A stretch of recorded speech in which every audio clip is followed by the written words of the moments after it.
잠언의 말씀도 일단은 지혜의 말로 시작을 하지만 이렇게 교훈적인 내용을 압축해서 마치 시편처럼 설명하는 그런 경향이 많다 보니까 이렇게 문단이 딱딱 끊어지지 않고 이렇게 연결해서 설명하려고 하는, 이렇게 번역하려고 하는 경향들이 많습니다.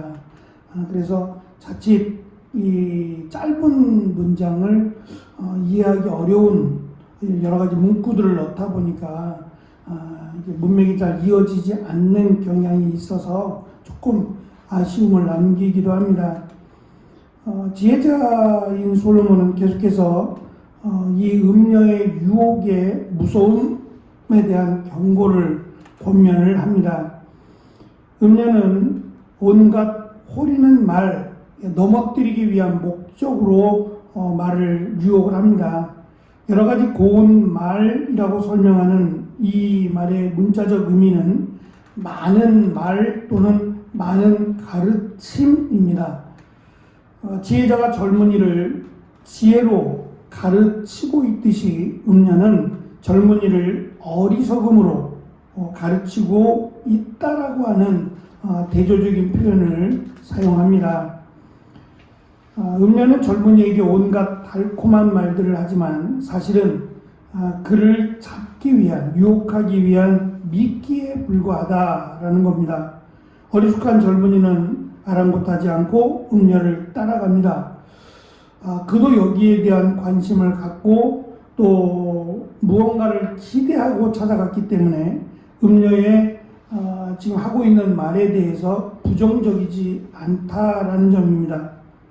하지만 정작 이 모습을, 이것을 지켜보고 있는 지혜자는 세 가지로 이 젊은이가 얼마나 위험한 상황에 놓여 있는지를 설명합니다. 먼저는 도살장으로 끌려가는 소와 같다라는 설명이고, 두 번째, 미련한 자가 벌을 받으려고 쇠사슬에 매이러 가는 것이라고 번역을 했는데요.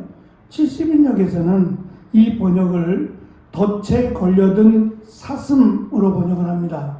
저는 이것이 더 맞는 것 같아요. 도살장에 끌려가는 소나 덫에 걸린 사슴이나, 세 번째, 먹을 것을 찾아서 그물에 들어간 새로, 그리고 그 새가 이 사냥꾼이 쏜 화살에 맞아서 간이 뚫려 죽을 것을 지혜자는 설명합니다. 세 번에 걸쳐서 죽게 될 소, 죽게 될 사슴, 죽게 될 새를 은유적으로 설명하므로 그가 지금 잠깐의 유혹이나 쾌락을 위해서 달려가지만 곧 있으면 죽게 될 것이다 라는 끔찍한 상황을 설명합니다. 반대로 놓고 보면 헤어나오기가, 그 음녀의 유혹으로부터 빠져나오기가 쉽지 않다라고 하는 설명입니다.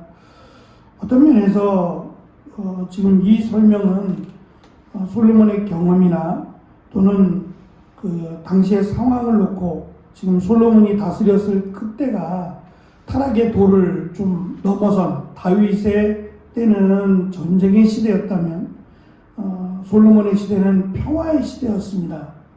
그런데 이 평화가 오히려 더 이스라엘을 타락의 길로 만든 계기가 되기도 했어요. 오히려 전쟁의 때에는 지느냐 이기느냐 죽느냐 사느냐의 문제가 심각했기 때문에 타락의 정도를 넘어서지 않았다면 전쟁이 종료가 되고 오히려 평탄한 그런 평화의 시대가 오히려 타락의 시대를 몰고 왔다라고도 여길 수 있어요. 이거는 시대적인 해석이고, 지금 이 시대를 살아가는 우리의 입장에서 본다면 이 성적인 죄는 치료를 받아야 되는 그런 그 중독의 문제라고도 할 수 있어요. 그러니까 잠깐의 호기심이나 잠깐의 쾌락으로 이 길에 들어섰지만 이 길을 벗어나는 것은 참 어려운 일이라는 거예요.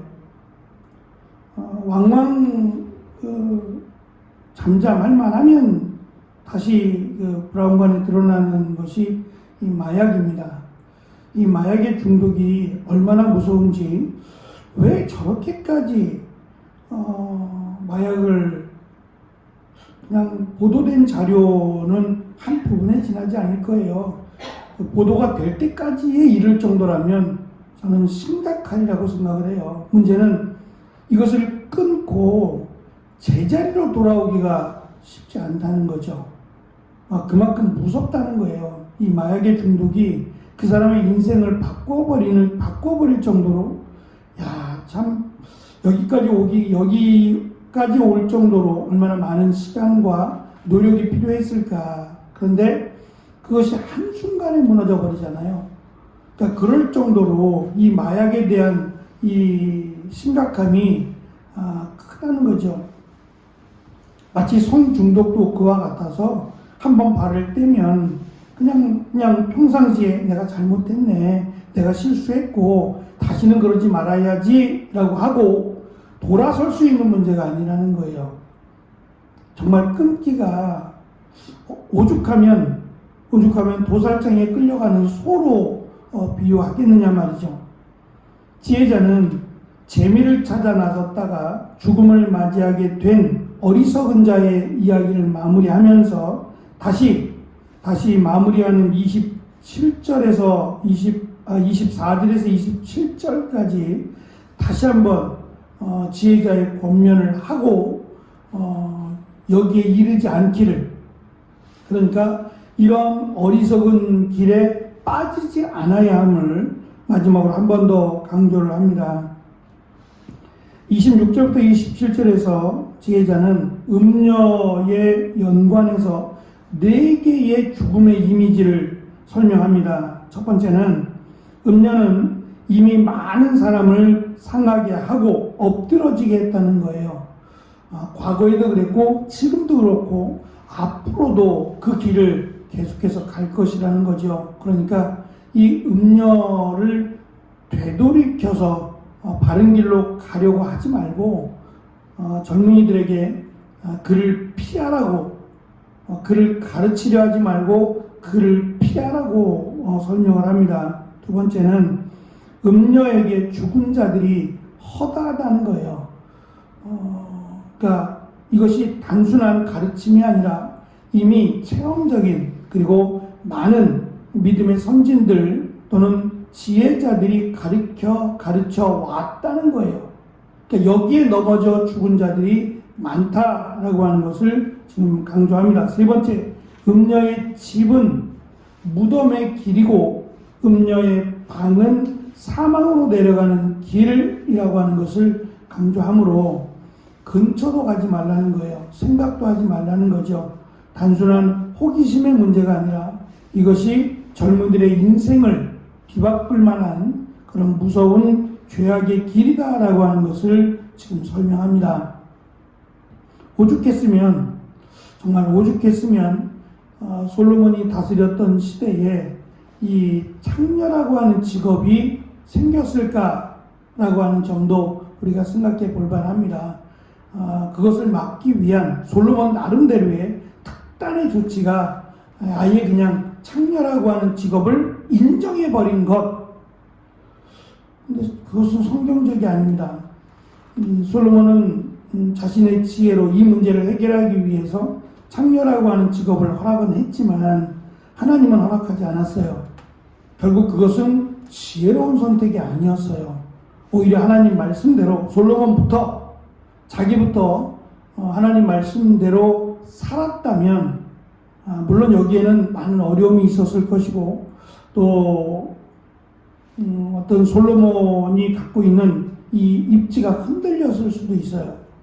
처음부터 솔로몬은 자신을 도울 만한 주변의 세력이 없었어요. 그래서 일천번제라고 하는 특단의 조치를 취했고, 하나님은 하나님의 백성들을 지혜로 잘 가르치기를 원하는 솔로몬의 마음을 기뻐하시고 그에게 지혜라고 하는 선물을 주셨어요.